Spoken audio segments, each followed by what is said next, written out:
Hey guys, Doc Patterson here, teaching pastor at Cap City with a wrap-up of Core 52, Week 33 on the theme of Agape love. Now guys, there's an acronym that describes our world pretty well. DGI, don't get involved. Perhaps pull out your phone, record it, post it, mock it, complain about it, but don't get involved. ABC's What Would You Do proved it with hidden cameras. 60 people walked past 2 girls being berated. 5-stop, 55 DGI. Well, Jesus told that story 2,000 years earlier. A man is bleeding in a ditch, and a priest and a temple assistant walk by on the other side. And here's the sting. Nothing in their religion compelled them to stop. So let me ask you, is there anything in ours? Well, yes. 13 times the New Testament commands it. Love one another. Jesus, Paul, Peter, John, it's not a suggestion. On his last night, Jesus put it like this. He says, "A new commandment I give you, love one another. In fact, as I have loved you, so you must love one another. And by this, everyone will know that you're my disciples." Guys, that's the family badge. Not our doctrine, not our buildings, not our music, our love. And John pushes it all the way. He says, if we say we love God but hate others, we're liars. Because loving God and loving people can never be separated. So where does that kind of love come from? From God, because God is love. Not just that God loves, but love is His very nature.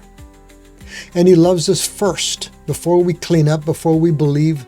While we were still sinners, Paul says, Christ died for us. Well, here's the whole thing in 3 lines. You cannot win His love. You cannot lose His love. You can only resist it. Now the word. Greek had 4 words for love, where English has just 1. Eros was about a romantic love. Storge about a family affection, a family love. Philos was about friendship, a friendship love.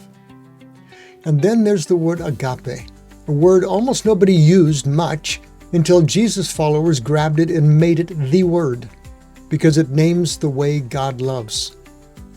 You see, our love responds to what is lovable. Agape initiates. Our love discriminates. We have in-groups and out-groups. Agape is indiscriminate. It is absurd, lavishly careless, like God's. Our love keeps score. Agape keeps giving, even when nothing comes back. And catch this. You can agape someone you don't even like, because agape is not for something you feel. It is something you choose to do. And that's the truth at the center of this week. Love is a choice, not a disease that just takes you over. You can't command emotions, and yet God commands love. Love is action. The Bible says, let's not merely say that we love each other. Let us show the truth by our actions. And acting in love when you don't feel it is not hypocrisy. It's one of the highest forms of love. Besides, feelings usually follow actions. Love is a skill, guys. Let us practice loving one another. You actually can get better at it. And if practiced long enough, love can become a habit. It can become who we are. So here's the question of the week, really the question of a lifetime. What would agape do? Maybe your marriage feels stale and your eyes start to wander. What would agape do? Maybe someone shames you or bullies you online. What would agape do? Perhaps the election season vitriol starts pulling at you, the contempt, the mockery. What would agape do? One more picture. The same night Jesus gave the command, He washed feet. He washed Peter's feet. Peter would deny Him. He washed the feet of 10 more. They'd all run. And He washed Judas' feet. And then He said to the disciples, as I have loved you, so you must love one another. So guys, make it personal. Take out the words one another and insert a name, perhaps, the name of someone you find flat out hard to love. And then every morning this week, ask one question. What would agape do? Because this is who we are. and this is what we do.